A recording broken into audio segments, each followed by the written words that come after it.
They barely manage to escape, but, thanks to Nikolai's quick order to Stepan to make a sharp left, with only a deep dent in the side armor of the right side of the tank.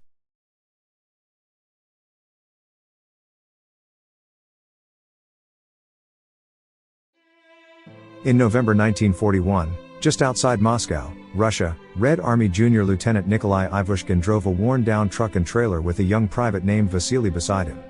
Nikolai cuts down the street sign directing Berlin and Moscow to try and deter their enemies. Suddenly, a German Panzer III tank appears over the hill and opens fire on them. Nikolai, trained as an armor officer, maneuvers the truck skillfully to avoid the tank's shots. They manage to escape uninjured and alive, though very shaken up. Later, at a headquarters in the village of Nefyadovka, Captain Mikhail Karin reports to his commander that his battalion is down to one single tank with no tank commander left. He is severely injured and is unable to lead, but his commander tells him to fight to the bitter end. Fortunately for him, Nikolai arrives at the headquarters and is immediately appointed commander of the only surviving tank. Their mission is to cover the retreat of the echelon, and the hospital as the Germans are coming to Nefyadova. Nikolai is assigned to command a damaged T-34 tank whose commander was killed, with orders to delay the Germans' advance with only the single tank and a small number of supporting infantry. The men doubt his command, as it is his first day on the front lines. He tells them that he graduated with distinction and berates them for their laziness in preparing and fixing the tank. He warns them of their whining, as he perceives it as cowardice, which will be punished if they continue. Before leaving for a strategy meeting, he orders them to start prepping the tank and load plenty of extra ammunition.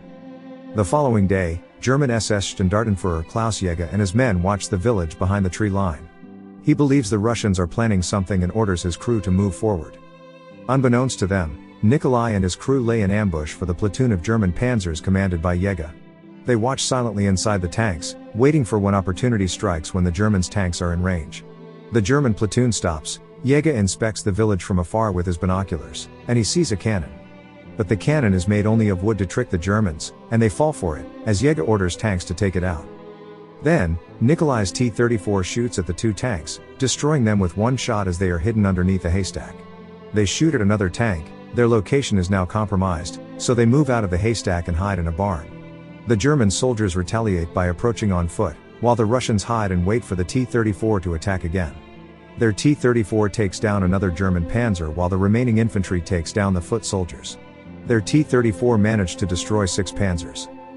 Eventually, Jäger and his men managed to chase down the T-34. But then, Jäger's command panzer and the Russian T-34 face each other in a final duel. They shoot at each other, both tanks are disabled, and half the Russian tank crew is killed. In an attempt to escape, Nikolai gets out of the T-34 and pulls out the severely injured driver, Stepan Vasilyanik. Simultaneously, Jäger gets out of his panzer, sees an escaping Nikolai, and shoots at him before passing out due to his injuries. At the same time, Nikolai and Stepan are left to be captured. 3 years later, in 1944, during the Third Reich, in the Thuringia S3 concentration camp, a train arrives at the station, and the prisoners of war come pouring out. The camp's warden welcomes the prisoners to their resort. He scolds them by saying that Germans are their master, with the help of the camp's interpreter, bilingual Russian prisoner Anya.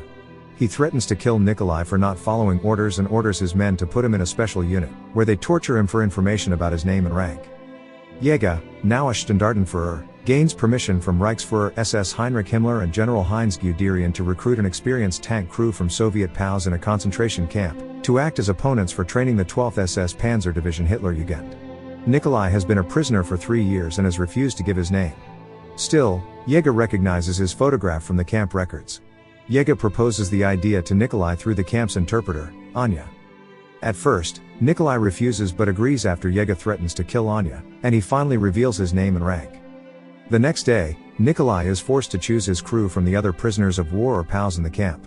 Nikolai picks out 3 other tankers from the POWs, his previous driver Stepan Vasilyanik, Serafim Ionov, a loader to a crew of a T-34, and Demyan Volchik, a gunner to a crew of a T-85 that the Germans just captured. They are assigned to a captured T-34, which they must fix to prepare for a test in 1 week. At first, the Germans ordered the Soviet prisoners to clear out the rotting and burned bodies from inside the tank.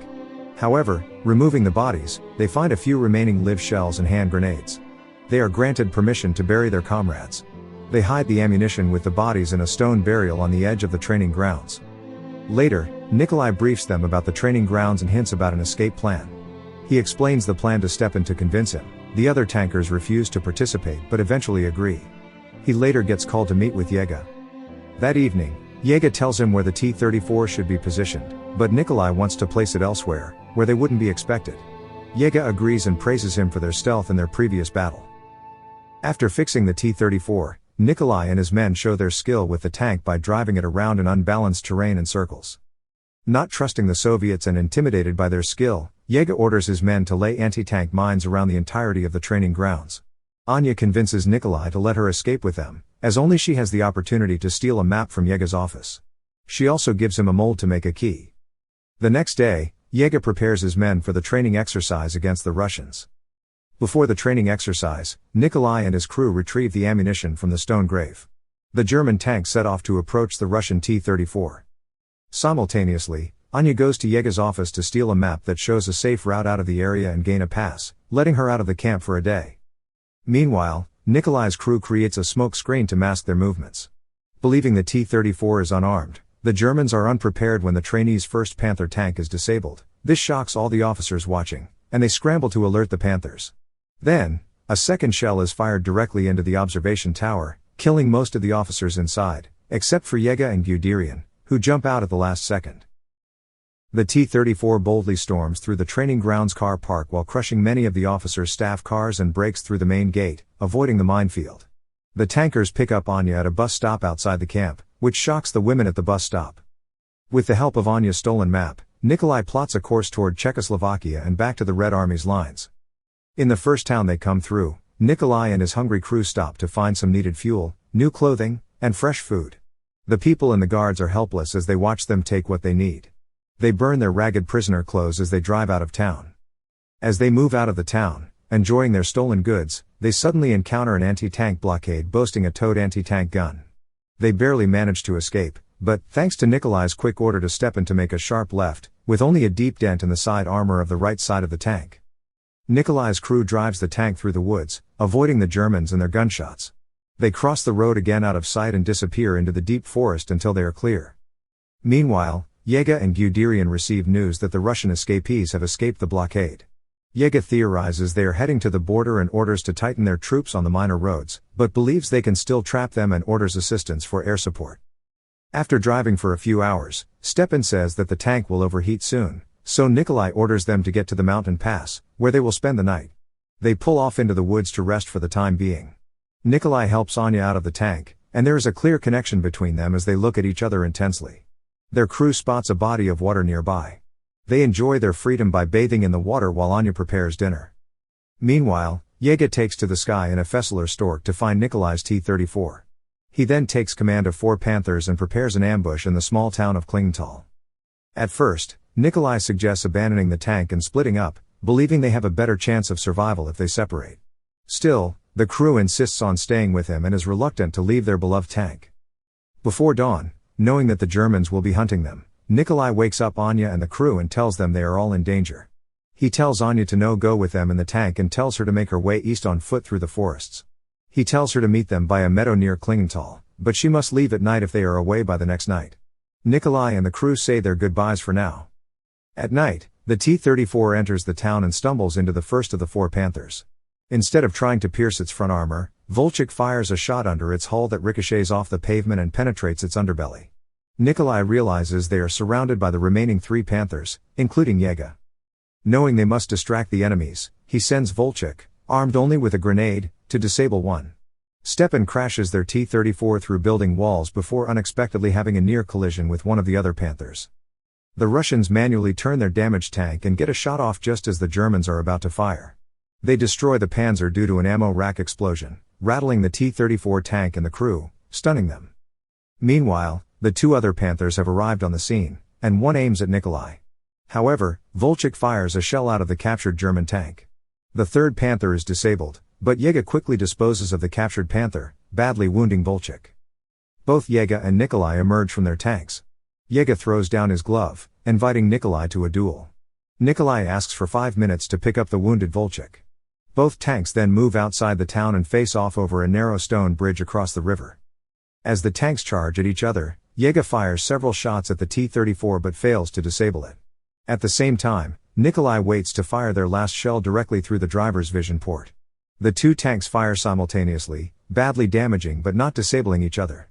However, Yega's crew is killed, leaving him alive but badly wounded. Out of ammunition, Nikolai orders Vasilyanik to ram Yega's tank, pushing it to the edge of the bridge. Yega crawls out of his panther while Nikolai aims a stolen rifle at him. Yega shouts for Nikolai to shoot him, but Nikolai offers his foe mercy. Yega extends his hand, and the two adversaries exchange a handshake of respect. Nikolai tries to pull Yega to safety, but Yega lets go, allowing himself to fall to his death as his panther tips over the bridge and plummets into the river. With their tank's tracks disabled, the crew reunites with Anya outside the town, carrying the wounded Volchik on a makeshift stretcher. They make their way toward the Russian lines on foot. The movie ends with a dedication to the Red Army tank crews of the Great Patriotic War, all of whom earn the status of heroes for fighting against the invasion of their country. Thank you for watching. Subscribe for more videos like this to help the channel out. Have a nice day.